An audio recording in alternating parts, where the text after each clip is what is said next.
Is Shanks actually evil? I will make sure to explain this if you give me a few minutes of your time. Theories about Shanks being actually evil have been circulating around the fan base for probably decades at this point. The last time we managed to see Shanks in the anime was right after Luffy had defeated Kaido in the country of Wano. As I am sure you can all remember, after confirming how far the Straw Hats had gotten, Shanks tells Beckman that it's time to go and claim the One Piece. From this point alone, we might as well assume that he knows its exact location.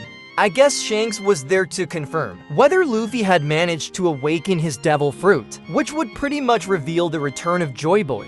The reason for that is because only the return of Joy Boy could open the gates of One Piece. The facts remain that Shanks has already gone through the journey with his former captain Roger, so why would he wait for so many years to claim it? The only explanation is that Luffy is the key to One Piece, and Joy Boy's return was needed to open the gates of this infamous treasure.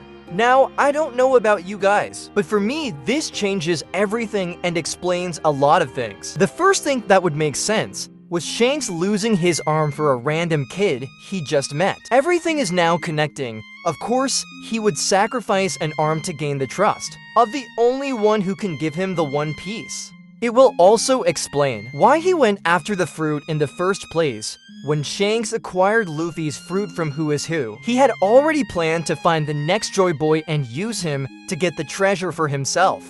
His initial plan was to give the fruit to Ace, since in his journeys Roger had assumed his son would be fated to find the infamous treasure. That started the big age of piracy. That's probably the reason why Shanks carried that fruit to East Blue, and exactly to Luffy's town.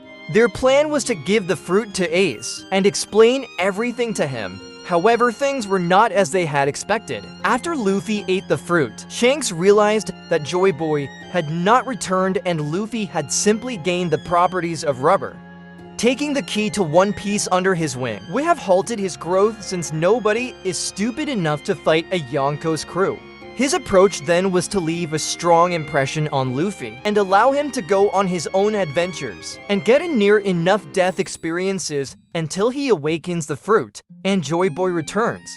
I don't know if you guys have noticed him, but every time Luffy gets in life-threatening scuffles on a big enough level, Shanks follows his every move, which I think is to protect him from dying, and diminishing his hopes of finding the One Piece, or waiting to confirm whether Joy Boy is back or not. To him, Luffy is simply someone who can provide him the One Piece. That's probably the reason why he stopped Kaido from joining the war, or why he went and stopped the war right as Luffy was about to be killed by Akainu. It's too many coincidences, is it not? Every single time Luffy is near to dying, he is around to check whether Joy Boy is back. Now, I know this might be disappointing for a lot of you, but you need to realize that Shanks is a pirate, and pirates always have their best interest in mind.